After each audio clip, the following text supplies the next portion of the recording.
Hello Swapnil sir. Hello ma'am. Hello everyone, how are you. बहुत अच्छा लगा कि आप लोगों ने इस सीरीज को बहुत ही ज्यादा इंपॉर्टेंस दिया और रेगुलर आप इसके व्यूअर्स बने रहे। तो आज नेक्स्ट हम लोग पेज लेके आए हैं फिर से, जहां से पूछे गए 4 सवाल। तो टोटल 4 सवाल सर अगर एक ही पेज से पूछा जा रहा है मतलब कि बिल्कुल बहुत ज्यादा इंपॉर्टेंट पेज है। तो शुरू करते हैं और आपके साथ शेयर करते हैं जो हम लोगों ने एनालिसिस किया 320 number page, NCERT 11 second part page number 320। यहाँ से क्या पूछा गया, ये बोरान फैमिली का बेसिकली पेज है और यहाँ पर पूछा गया, सबसे पहले हम बात करेंगे कुछ इंपॉर्टेंट जो पूछे गए और जो एक्सपेक्टेड है कि हो सकता है कि पूछे जाए, जिनकी संभावना सबसे ज्यादा है। बिल्कुल सर। तो प्रॉब्लम नंबर 11.2 की बात करें अगर हम, तो प्रॉब्लम नंबर 11.2 पे लिखा हुआ है कि white fume appear around the बोतल ऑफ एनहाइड्रस एल्यूमिनियम क्लोराइड। इस साल अगर बच्चों ने नीट का पेपर मतलब कि न्यू लाइट का कोई भी टेस्ट सीरीज अगर लिया है तो ये क्वेश्चन कई बार उनके सामने और इस क्वेश्चन में सबसे इंपॉर्टेंट बात यह है कि असर्शन रीजन में आ सकता है, स्टेटमेंट बेस्ड क्वेश्चन बनके आपके सामने आ सकता है। तो एक बार सर क्लियर कर देते हैं कि क्या रीजन है कि जब हम एनहाइड्रस एल्यूमिनियम क्लोराइड की बॉटल्स लेते हैं तो व्हाइट फ्यूम्स अपीयर्स होती हैं अराउंड द बॉटल। तो सर प्लीज एक बार बच्चों को बता दीजिएगा। देखिए, इसलिए होता है क्योंकि anhydrous aluminium chloride partially hydrolyse हो जाता है, ठीक है ना, किसके साथ, एटमॉस्फेरिक मॉइस्चर के साथ, और HCl गैस को लिबरेट कर देता है। और HCl का कलर होता है जी व्हाइट, ठीक है। तो moist HCl appears white in colour. तो ये रीजन है। तो ये स्टेटमेंट में आ सकता है या तो रीजन असर्शन इस तरह से भी आ सकता है। तो डेफिनेटली यहां से क्वेश्चन बनने का बहुत ज्यादा चांसेस हैं। बिल्कुल। तो चलिए हम थोड़ा सा और आगे बढ़ते हैं, फाइनली उस तरफ चलते हैं जहां से क्वेश्चन पूछे गए हैं। जी ठीक है।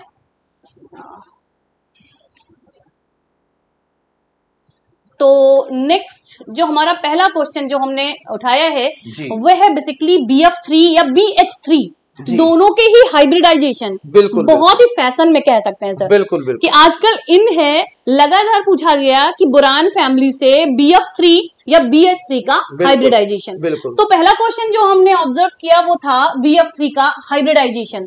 तो सर एक बार हाइब्रिडाइजेशन के बारे में बच्चों से कुछ कहना चाहेंगे। हाइब्रिडाइजेशन BF3 का पूछा गया तो आप सब लोग जानते हो यहाँ पर 3 सिग्मा बॉन्ड है, और जब अगर 3 सिग्मा बॉन्ड हो रहे हैं तो ये 3 सिग्मा और एक भी लोन पेयर प्रेजेंट नहीं है, तो ये sp2 हाइब्रिडाइजेशन यहाँ पे शो कर रहा है।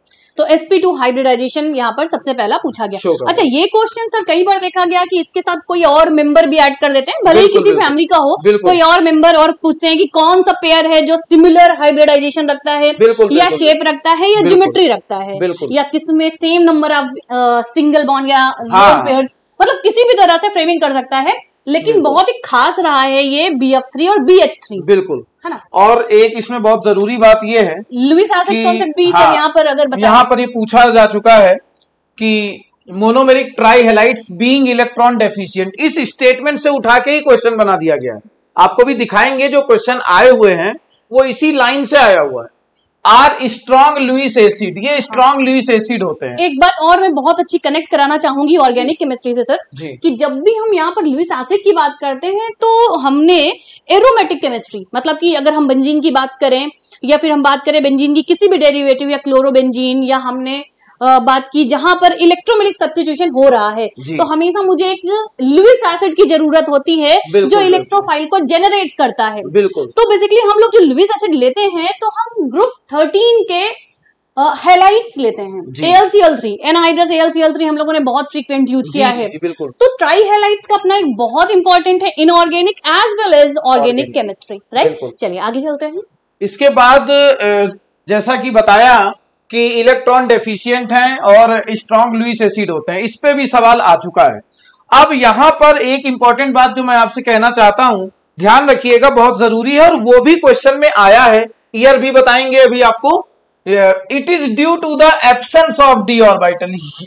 बोरॉन जो है, एक क्वेश्चन आया हुआ है प्रॉब्लम 11.3 से, तो वो ऊपर उसका एक्सप्लेनेशन हम लोग मेंशन कर सकते हैं और इसे देख सकते हैं, क्योंकि इसकी मैक्सिमम कोवैलेंसी कितनी है, 4 है, तो उससे ज्यादा वो नहीं कर सकता है, ठीक है ना, आप देख सकते हैं। ये तो यहाँ पर कि boron unstable to form BF3- जबकि AlCl3 मतलब AlCl3 एल्यूमिनियम बनाता है अपना हाइलाइट्स 6 तक घले तक। इसका रीजन क्या था? Absence of D orbital. बिल्कुल सही। जो कि एल्यूमिनियम और उसके नीचे वाले जितने भी मेंबर हैं उनके पास डी ऑर्बिटल प्रेजेंट होता है, तो वो expand, they can expand their octet. वो क्या कर सकते हैं? अपना ऑक्टेट। तो ये मैक्सिमम 4 बॉन्ड बना सकता था, ठीक है ना, लेकिन यहाँ पे कितने बना रहा है? 6 बना रहा है। तो due to non availability of D orbital ये अनेबल होता है BF6 3- बनाने में। ये बात नीट में आई हुई है, अभी हम लोग देखेंगे।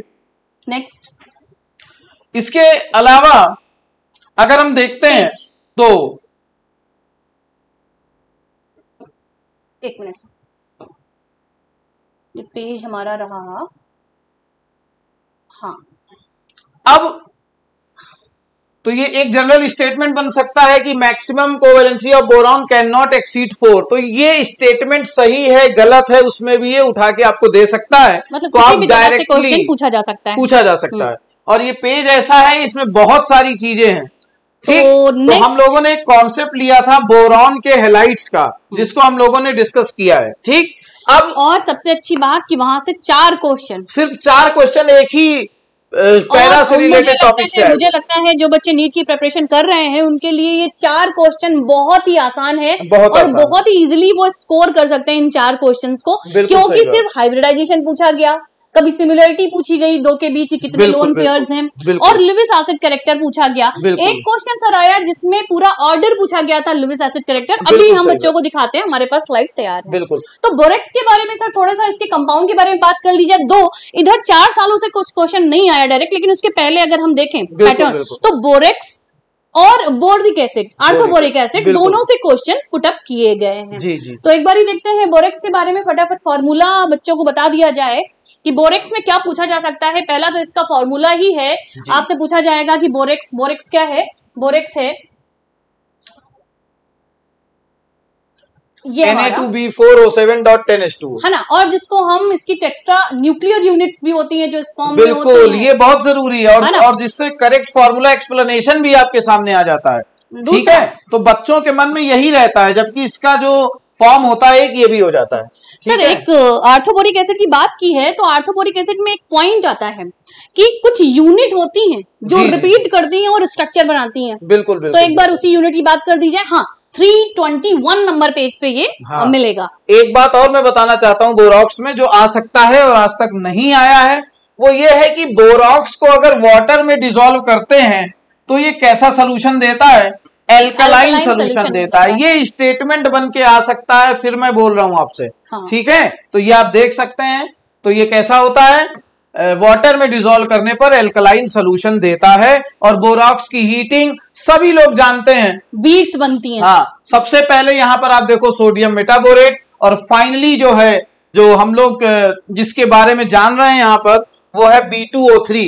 यहां पर क्वेश्चन बन सकता है कि B2O3 का नेचर कैसा होता है? बोरिक एनहाइड्राइड का नेचर। तो इसका जो नेचर होता है वो एसिडिक होता है, ठीक है ना।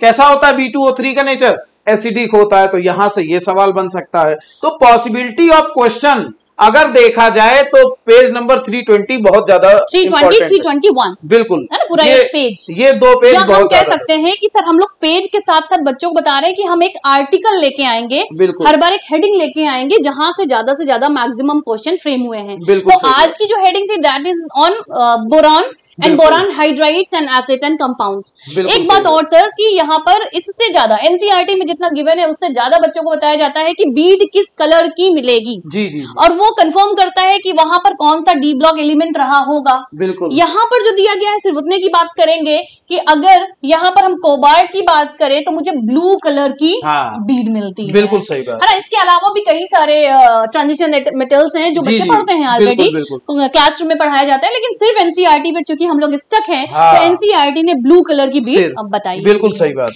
आर्थोबोरिक एसिड एक लास्ट देख लेते हैं आर्टिकल सर। और ऑर्थोबोरिक एसिड, और इसमें मैं एक छोटी सी बात बताना चाहता हूं कि ऑर्थोबोरिक एसिड जो हम लोग पढ़ रहे हैं इसमें कहता क्या है, बोरॉक्स से कंपेयर करके मैं आपको एक बात बताना चाहता हूं। देखिए क्या कह रहा है, it is a white crystalline solid. Borax के बारे में ये कह रहा है कि व्हाइट क्रिस्टलाइन सॉलिड है। अब आप जरा ध्यान दीजिए, एनसीईआरटी को देखिए कैसे हम लोग अच्छे से एक्सप्लेन कर रहे हैं, ध्यान दीजिएगा। यहां पर भी लिखा हुआ है व्हाइट क्रिस्टलाइन सॉलिड, तो दोनों ही अगर व्हाइट क्रिस्टलाइन सॉलिड है तो हाउ विल वी डिफरेंशिएट? तो एनसीईआरटी ने एक शब्द आगे लिखा हुआ है सोपी टच, मतलब इतना सॉफ्ट, हाँ, जस्ट लाइक सोप, बिल्कुल, हाँ, इतना सॉफ्ट, बिल्कुल सही बात है। बिल्कुल कुछ बच्चों को याद आ रहा है सर, जैसे डव वाला एडवर्टीजमेंट आता है, जी, सुपर सॉफ्ट, है ना, तो सेम वैसा ही हम क्या कर सकते हैं, डिफरेंशिएट कर सकते हैं बोरेक्स के साथ। बिल्कुल सही बात है। एक क्वेश्चन जो यहाँ से आने की संभावना और कई बार पूछा गया है वो है इसका सीट लाइक स्ट्रक्चर। अगर हम बात करें इसका एक प्रिपरेशन मेथड भी मैं चाहता हूं बताना। एक जनरल लाइन हमेशा बोलता हूं, हमेशा याद रखिएगा, बोरॉन हो या उसका कोई भी कंपाउंड हो, बहुत ध्यान से सुने, बोरॉन हो या उसका कोई भी कंपाउंड हो, उसकी कंसंट्रेट एसिड या वाटर से रिएक्शन अगर हम कराते हैं तो हमेशा बनता है बोरिक एसिड, याद रखिए। इस बात को बहुत अच्छे से बच्चों को बताते हैं कि अगर बोरेक्स है या बोरेक्स का कोई कंपाउंड है या बोरान का कोई कंपाउंड है, उसको आप सीधा क्या करिए, पानी में डुबो दीजिए। हाँ, पानी में जैसे ही आप उसको डुबोएंगे आपको जो एसिडिक कैरेक्टर मिल जाएगा, दैट इज बोरिक एसिड। जी, कह सकते हैं सर? बिल्कुल। एक चीज अगर हम बच्चों से पूछना चाहें, ये हम लोग बताएंगे नहीं, रिवील नहीं करेंगे, हम बच्चों से एक क्वेश्चन पूछना चाहेंगे कि अगर मैं पूछना चाहूं कि बोरिक एसिड क्या एक प्रोटोनिक एसिड है जी, और अगर हम पूछें कि ये मोनोबेसिक है या डाइबेसिक है, तो क्या कहेंगे? कमेंट बॉक्स में मुझे इंतजार रहेगा आप लोगों के क्वेश्चन का। तो चलो देख लेते हैं फटाफट हम क्वेश्चन। प्रोटिक एसिड है कि नॉट प्रोटिक एसिड है, जो भी हो आप लोग कमेंट बॉक्स में कमेंट जरूर करेंगे। अब हम लोग आते हैं क्वेश्चंस में कि जो क्वेश्चन आए हुए हैं ऑलरेडी हम लोगों ने एक्सप्लेन कर दिया है कि कहां से क्वेश्चन पूछा गया है, लेकिन फिर भी आपको हम दिखा दें किस ईयर में क्वेश्चन आया। तो जैसे पहला क्वेश्चन है 2021 से, जो सेम पेज से आया, क्या कह रहा है, BF3 कि प्लानर है, इलेक्ट्रॉन डिफिशिएंट कंपाउंड है, लुईस एसिड कैरेक्टर रखता है। तो यहाँ पर देखिए पूछा जा रहा है कि क्या होगा हाइब्रिडाइजेशन और क्या होंगे सेंट्रल एटम के अराउंड इलेक्ट्रॉन, मतलब वैलेंस इलेक्ट्रॉन की बात कर रहा है। तो सर प्लीज बताएं।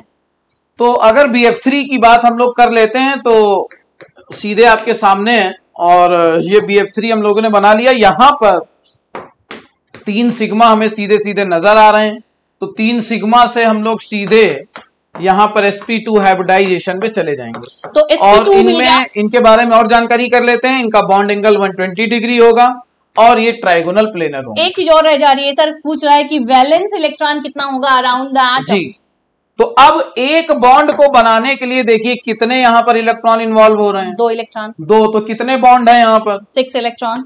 3 बॉन्ड हैं तो 6 इलेक्ट्रॉन इन्वॉल्व हो जाएंगे। इसका मतलब 4th will be the right answer, right ना? बिल्कुल, 4th will be the correct answer. और ये क्वेश्चन आया था नीट 2021 में। ठीक है, आइए अगले सवाल। Which of the following element is unstable to form MF3 type? मतलब ये एनसीईआरटी का वही प्रॉब्लम नंबर है जो 320 नंबर पेज पे दिया गया है। बात करी थी, प्रॉब्लम नंबर 11.2 या 1 था। तो यहाँ पर कह रहा है कि कौन MF6 टाइप का आयन नहीं बना सकता। बोरान फैमिली से कह रहा है, सारे बोरान फैमिली के मेंबर्स यहाँ पर दिए गए हैं। तो सीधी सी बात है कि जिनके पास d ऑर्बिटल्स नहीं होंगे, इनकम्प्लीट d ऑर्बिटल होगा, एब्सेंस ऑफ d ऑर्बिटल होगा, तो वो क्या करेगा, अपना ऑक्टेट एक्सपेंड नहीं कर पाएगा। और अगर ऑक्टेट एक्सपेंड नहीं कर पा रहा है तो फिर उतने ही बॉन्ड बनेंगे जितनी, मैं बोलती हूँ इसको कि उतने ही बॉन्ड बनाएगा जितनी उनकी औकात है। मतलब कि उसके पास 3 वैलेंस इलेक्ट्रॉन है तो फिर वो सिर्फ 3 बॉन्ड ही बनाएगा, मतलब कि M3 टाइप का बनाएगा, 6 टाइप का नहीं बनाएगा। अब यहाँ पर अगर हम देखें तो ये इसके पास एब्सेंस ऑफ d ऑर्बिटल है, एक्सपेंड नहीं कर सकता वैलेंसी, तो ये बनाएगा अभी तो BX3 और ये मैक्सिमम कोवैलेंसी 4 है, तो मैक्सिमम 4 से ज्यादा कुछ नहीं करा सकता, मैक्सिमम। ठीक है ना? नेक्स्ट वही सर लुईस एसिड कैरेक्टर पे आया है, decreasing order of Lewis base character पूछ रहा है। तो यहाँ पर आप बता दीजिए बच्चों को, यहाँ पर दिया है, अच्छा सेंट्रल एटम यहाँ पर सेम है बोरान। तो बोरान के हैलाइड्स दिए गए हैं अलग अलग, क्लोरीन लिया गया है, ब्रोमीन लिया गया है और आयोडीन। क्लोरीन, फ्लोरीन और ब्रोमीन के बीच में पूछा गया है। क्या एक्सप्लेनेशन देना चाहेंगे बच्चों को? एक्सप्लेनेशन इसमें ये देना चाहेंगे कि अगर BF3 की बात हम कर रहे हैं, BCl3 की बात कर रहे हैं, BBr3 की बात कर रहे हैं, तो ऊपर से नीचे जाने पर जो लुईस एसिड कैरेक्टर होता है वो यहाँ पर इंक्रीज हो जाता है। अब इसको समझने का सबसे बेहतरीन अगर रास्ता और इजी रास्ता अगर मैं बोलूं तो यहाँ पर BF3 में हम लोग एक बड़ी पॉपुलर बॉन्डिंग पढ़ते हैं और उसका नाम है बैक बॉन्डिंग। ठीक है ना? तो बैक बॉन्डिंग की वजह से ये जो है ये सबसे कम लुईस एसिडिक होगा और इस आधार पे हम लोग अपना ऑर्डर लगा लेंगे। तो सबसे ज्यादा BBr3, BCl3, फिर BF3, तो second will be the correct. और 2010 का क्वेश्चन था ये, बहुत दूर नहीं, 2010 का क्वेश्चन था ये, बिल्कुल है ना। नेक्स्ट और लास्ट क्वेश्चन की बात करेंगे, boron compounds behave as Lewis acid because of their, क्या कह रहा है? तो मुझे लगता है कि ये तो सब लोग जानते ही हैं, मैंने आपसे बताया भी था, और जब हम लोगों ने हाइड्राइड्स का वीडियो बनाया था तो मैंने आपसे कहा भी था कि ग्रुप 13 के जो हाइड्राइड होते हैं बिगर्स होते हैं, भिखारी टाइप के होते हैं सर। हम कहते हैं कि हमेशा क्या होते हैं, तलाश में रहते हैं कि कहां से उनको एक पेयर मिल जाए इलेक्ट्रॉन का, राइट, क्योंकि उनका बॉन्डिंग बनाने के बाद भी उनका जो ऑक्टेट होता है वो इनकम्प्लीट रह जाता है, सेक्सेट बनाता है बेसिकली। जी। तो वो 2 इलेक्ट्रॉन की खोज में हमेशा रहता है, तो हम कहते हैं बिगर्स टाइप होते हैं, हमेशा क्या करते हैं, खोज में रहते हैं, सर्चिंग मोड इनका ऑन रहता है कि कौन सा कंपाउंड हो जो इसको क्या कर दे, कोई बेस हो इसको लोन पेयर डोनेट कर दे। बिल्कुल। तो due to the electron deficient nature. बिल्कुल। तो इस सीरीज में इतना ही, इस पेज में इतना ही। नेक्स्ट आपको फिर से एक नया सा पेज मिलेगा जहां से मैक्सिमम क्वेश्चन हम लेके आएंगे। But do let me know, हम लोगों को पता होना चाहिए कि आपको ये सीरीज कितनी पसंद आ रही है। और आज एक मैंने आपको क्वेश्चन दिया है ड्यूरिंग द सीरीज, तो उसका कमेंट आप कमेंट बॉक्स में जरूर करना। बोरिक एसिड प्रोटिक एसिड है कि प्रोटिक एसिड नहीं है, और मोनोबेसिक है या डायबेसिक है, ये आपको इसका जवाब देना है। तो आपको वीडियो कैसा लगा कमेंट बॉक्स में कमेंट जरूर करिएगा। उम्मीद है कि आपको ये वीडियो बहुत अच्छा लगा होगा। Ma'am thank you.